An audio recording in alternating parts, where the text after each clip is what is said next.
Shalom frères, vous êtes tous bénis dans le nom de notre Seigneur et Sauveur Jésus-Christ. Le titre de notre prédication aujourd'hui est Jésus-Christ à la porte. Alors, prenons notre Bible, allons dans le livre de Apocalypse au chapitre 3, lisons le verset 20. Il est écrit, je fais la lecture. Voici, je me tiens à la porte et je frappe. Si quelqu'un entend ma voix et ouvre la porte, j'entrerai chez lui. Je souperai avec lui et lui avec moi. Amen. Frères et sœurs, dans ce passage, c'est le Seigneur Jésus-Christ qui s'adresse à son Église. Plus précisément à l'église de Laodicée, qui est la 7e église, qui est l'église de la fin des temps. Normalement, Jésus-Christ ne doit pas se retrouver à la porte de son église. Il doit se retrouver normalement à l'intérieur de son église. Mais Jésus-Christ dit ici à l'église de Laodicée qu'il se tient à la porte. Il se tient à la porte et il frappe. Vous suivez très bien. Et je vais ouvrir une parenthèse comme ça pour vous dire que l'église de Laodicée, l'église de la fin des temps, c'est nous. Nous les croyants de la fin des temps.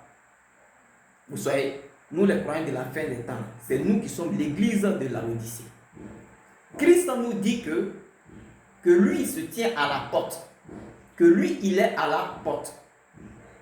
Ce qui n'est pas normal. Christ n'est pas censé être à la porte de son église. Mais il est censé être dans son église. Vous suivez très bien. Mais qu'est-ce qui s'est passé pour que Christ se retrouve à la porte? C'est ce que nous allons voir aujourd'hui, par la grâce de Dieu. Alors, frères et sœurs, je ne cesserai de le répéter. Jésus-Christ est la parole. Jésus-Christ est la parole. Jean chapitre 1, le verset 1 dit: au commencement était la parole. La parole était avec Dieu et la parole était Dieu.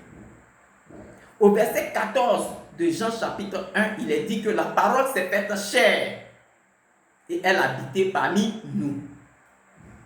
Si la parole s'est faite chair, c'est qu'elle n'était pas chair. Et puis elle s'est faite chair et elle habitait parmi nous. Il s'agit de qui? Il s'agit de Jésus-Christ. Il s'agit de Jésus-Christ. Jésus est la parole. Or, cette parole-là, qui est Jésus-Christ, c'est elle que nous prêchons. C'est elle qui est l'évangile. C'est elle qui est l'évangile. C'est pourquoi, quand nous lisons, je vais donner un passage, 2 Corinthiens, chapitre 4, le verset 5. 2 Corinthiens, chapitre 4, le verset 5.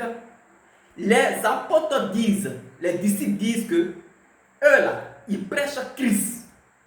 C'est Jésus qui prêche. L'évangile qui prêche là, c'est Jésus. Donc Jésus est l'évangile.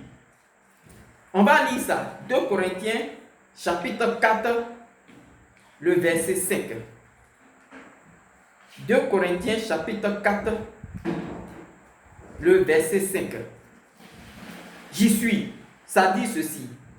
Nous ne nous prêchons pas nous-mêmes. C'est Jésus-Christ le Seigneur que nous prêchons. Et nous déclarons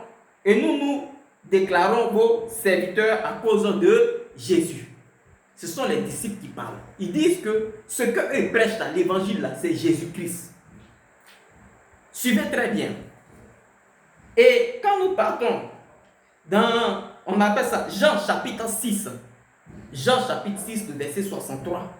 Jean chapitre 6, verset 63. Jésus-Christ dit que ces paroles-là sont esprit et vie. Les paroles, Jésus dit ces paroles, lui, ces paroles-là sont esprit et vie. Or, Jésus annonçait quoi? C'est l'évangile. C'est l'évangile que Jésus annonçait. Donc, l'évangile là, c'est esprit, c'est la parole. Ce que nous prêchons là, c'est Jésus. L'évangile là, c'est Jésus-Christ, la parole. C'est esprit. Vous suivez très bien. C'est esprit. Ce que nous prêchons là, c'est esprit. La doctrine de la Bible, la doctrine qui est là, ce qui est écrit dedans, la doctrine, là, les préceptes, là, ce qui est donné dedans, c'est esprit. C'est Jésus. La Bible dit que la parole s'est faite chair et elle a habité parmi nous. Mes frères et sœurs, sachez aussi que la Bible qui est là, c'est aussi la parole. C'est la parole, c'est même Jésus là qui s'est fait écriture et que nous lisons. Ça là, la doctrine là, c'est Jésus. Alors, si vous avez compris cela, que ce que nous prêchons là, c'est l'évangile là, c'est Jésus-Christ. La doctrine que nous prêchons là, c'est Jésus-Christ. Alors comprenez ceci. Chaque fois que vous ne respectez pas la doctrine dans vos assemblées, dans vos églises,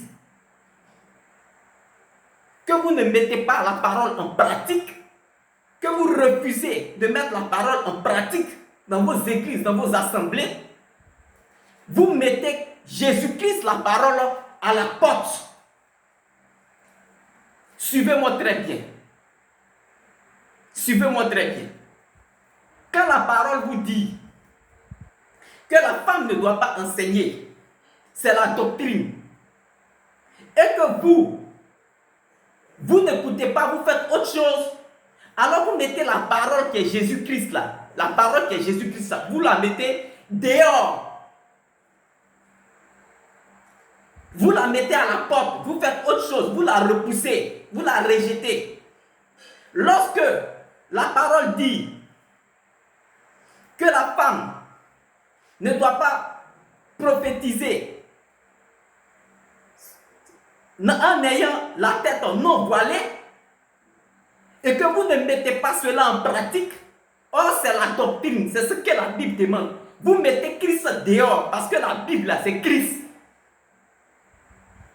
Lorsque la parole dit qu'on baptise au nom de Jésus-Christ et que vous ne mettez pas ça en pratique dans vos églises, vous faites ce que vous voulez, vous mettez Christ dehors. Vous mettez la parole dehors. Voilà pourquoi Christ, la parole, se retrouve dehors. Dans la Odyssée là. Apocalypse, chapitre 3, verset 20, où Christ dit là, à la porte là. Où il dit là, la porte là, c'est ce qui s'est passé. Quand vous ne mettez pas, vous rejetez la doctrine et que vous faites autre chose, c'est Christ que vous rejetez. Parce que c'est lui qui est la doctrine. C'est lui qui est la parole, c'est lui qui est l'évangile. C'est lui qui est l'évangile. Cette parole-là, c'est esprit et vie. Ce que nous prêchons là, c'est Christ, c'est esprit. Quand vous ne mettez pas ça en pratique, que vous faites autre chose là, vous mettez Christ à la porte. Voilà pourquoi la Odyssée se retrouve sans Christ. Et Christ qui devait être à l'intérieur de la Odyssée se retrouve à la porte de la Odyssée. La doctrine nous enseigne très bien que les ministères là, quand on parle d'Éphésiens 4, verset 11 là, nous savons très bien que les ministères là, c'est Dieu qui établit, lui-même qui choisit les gens. Ce n'est pas eux-mêmes qui viennent de leur propre chef pour devenir des ministres. C'est Dieu qui établit lui-même ses ministres. Éphésiens 4, 11 là, c'est Dieu qui les établit. Mais quand vous partez former des gens dans vos écoles pastorales et que vous venez les déposer et puis prêchez n'importe quoi là, c'est Christ que vous mettez dehors. La doctrine là, quand vous ne la respectez pas, là, vous mettez Christ dehors dans vos églises. Et vous cherchez un réveil. C'est la cause de votre manque de réveil. Voici les causes de votre manque de réveil. Parce que le réveil là, celui qui doit produire le réveil là, vous l'avez mis à la porte. Et vous priez, on veut un réveil, on veut un réveil, vous n'aurez rien. Si vous ne faites pas entrer Christ dans l'église, et comment faire entrer Christ dans l'église, c'est de mettre la parole, de revenir à l'évangile. Quand vous mettez la parole en pratique dans l'église, et que vous faites ce que la parole demande, vous faites rentrer Christ dans l'église.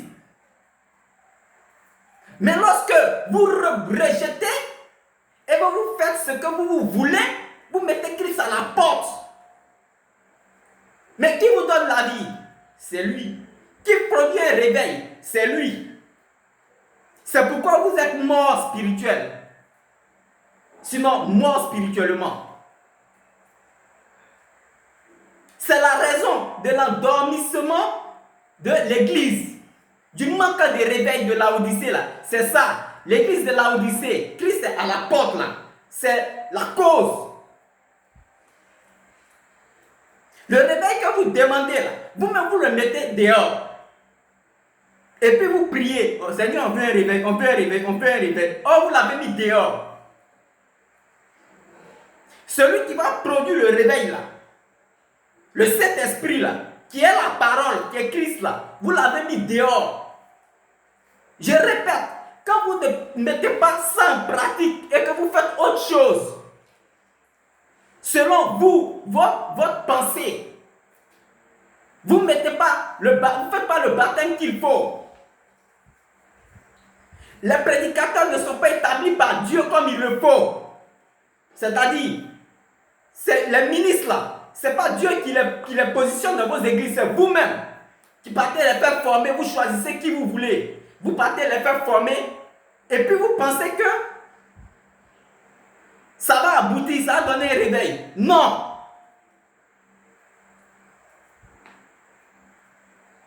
C'est Dieu qui envoie ses serviteurs. C'est lui qui les choisit. Et puis, il est conduit par son esprit. Mais quand vous ne respectez pas ces choses données là, dedans, vous ne mettez pas en pratique dans vos églises, vous rejetez la parole, vous mettez Christ dehors. Et vous restez dans les ténèbres.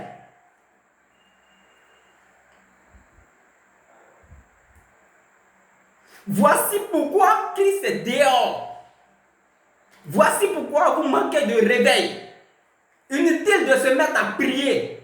Ça ne va pas venir. Ça ne viendra que quand vous allez prendre la parole et la remettre dans l'église et la pratiquer comme il se doit. Quand vous allez remettre Christ dans l'église et qu'il ne sera plus à la porte, vous n'allez pas forcer les choses. Le réveil va venir. Parce que c'est lui qui envoie le réveil. Mais vous ne le mettez pas dedans. Vous rejetez la parole, vous la mettez à la porte et vous voulez le réveil. Pourtant, ces paroles-là sont esprit et vie. Et c'est cet esprit-là qui va produire ce réveil-là, cette parole-là. Et vous l'avez mise dehors et vous cherchez un réveil. Ce n'est pas possible. C'est la solution qui est là. C'est de revenir à la doctrine. De la remettre en pratique. De la respecter mot pour mot dans les églises.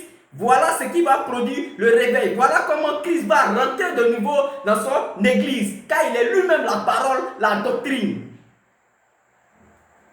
Shalom.